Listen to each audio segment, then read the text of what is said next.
Halo semua, Assalamualaikum warahmatullahi wabarakatuh. Anak-anak, ketemu lagi dengan Ibu di pembelajaran kita pada pagi hari ini.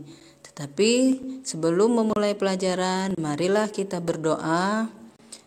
Dan jangan lupa untuk selalu subscribe, like, and share channel ini. Terima kasih.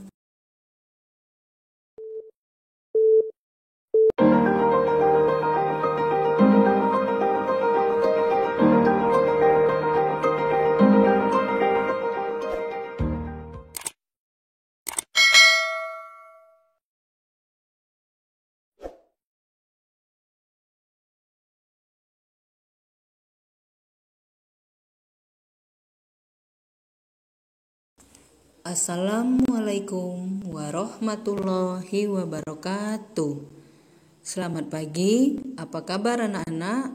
Ibu harapkan keadaan kalian selalu dalam keadaan sehat dan selalu semangat dalam mengikuti pembelajaran daring ini. Anak-anak, hari ini kita akan melanjutkan materi kita selanjutnya, di mana pada pertemuan kemarin, Ibu sudah menjelaskan tentang sistem gerak pada makhluk hidup. Hari ini, Ibu akan menjelaskan bagaimana sistem gerak pada benda. Oke anak-anak, mari kita lanjutkan materi kita pada pagi hari ini.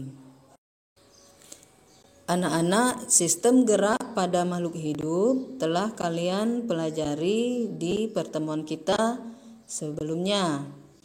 Berikut ini Ibu mengulang kembali bagaimana makhluk hidup itu bergerak. Silahkan kalian perhatikan contoh video berikut ini.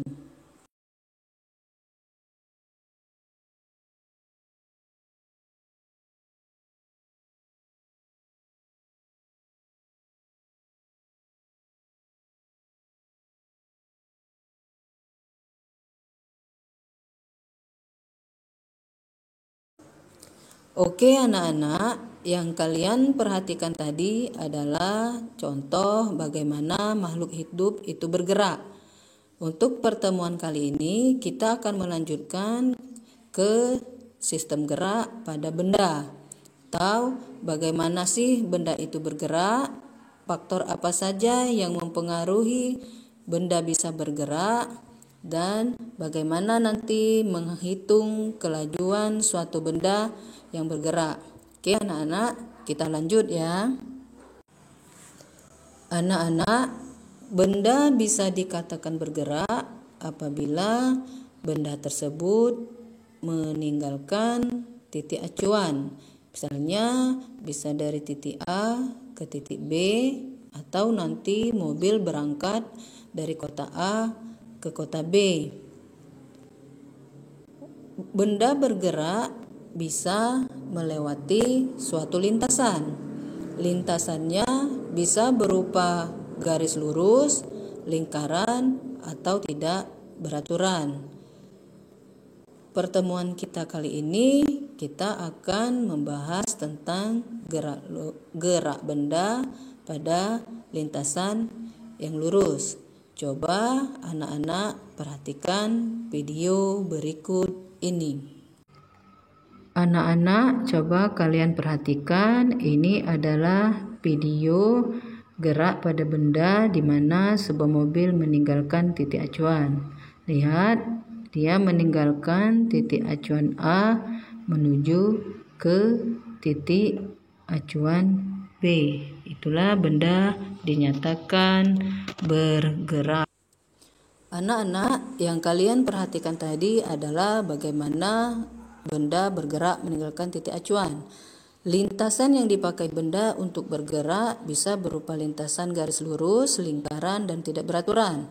Tapi pada pertemuan kali ini kita akan membahas gerak pada benda di lintasan garis lurus. Nanti kalian bisa mengetahui bagaimana cara mengukur kelajuan dari suatu benda yang bergerak di lintasan garis lurus, di mana nanti kelajuannya bisa kalian pahami dengan melihat penjelasan Ibu berikut ini.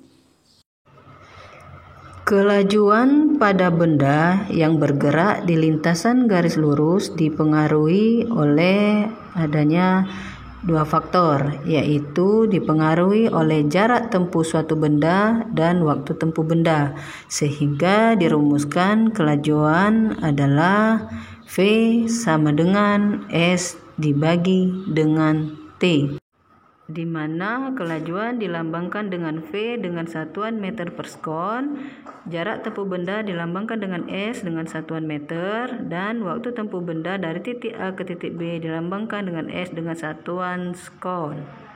Anak-anak, perhatikan gambar berikut ini atau video berikut ini. Sekarang kita akan mengukur berapa besar kelajuan yang ditempuh sebuah mobil yang bergerak dari titik A menuju titik B seperti soal berikut ini. Sebuah mobil bergerak dari kota A ke kota B menempuh jarak 3000 meter. Waktu yang diperlukan untuk menempuh jarak tersebut 1 menit. Hitung besar kelajuan mobil tersebut. Untuk menjawab soal tersebut, langkah pertama yang harus kalian lakukan mencari apa yang diketahui dari soal.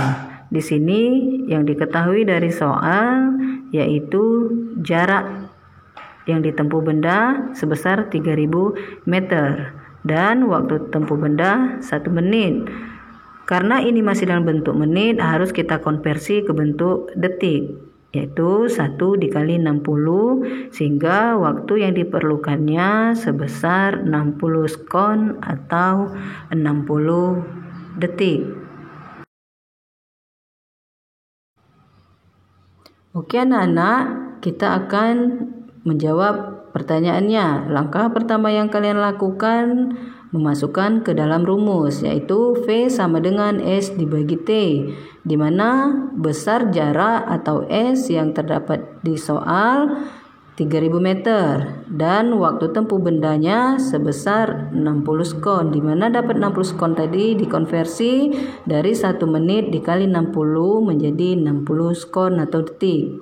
Sehingga setelah dimasukkan ke dalam rumus V sama dengan S bagi T, maka hasilnya 3000 meter dibagi 60 sekon, hasilnya 50 meter per sekon. Jadi kelajuan yang dialami mobil tersebut bergerak dari kota A ke kota B sebesar 50 meter per sekon.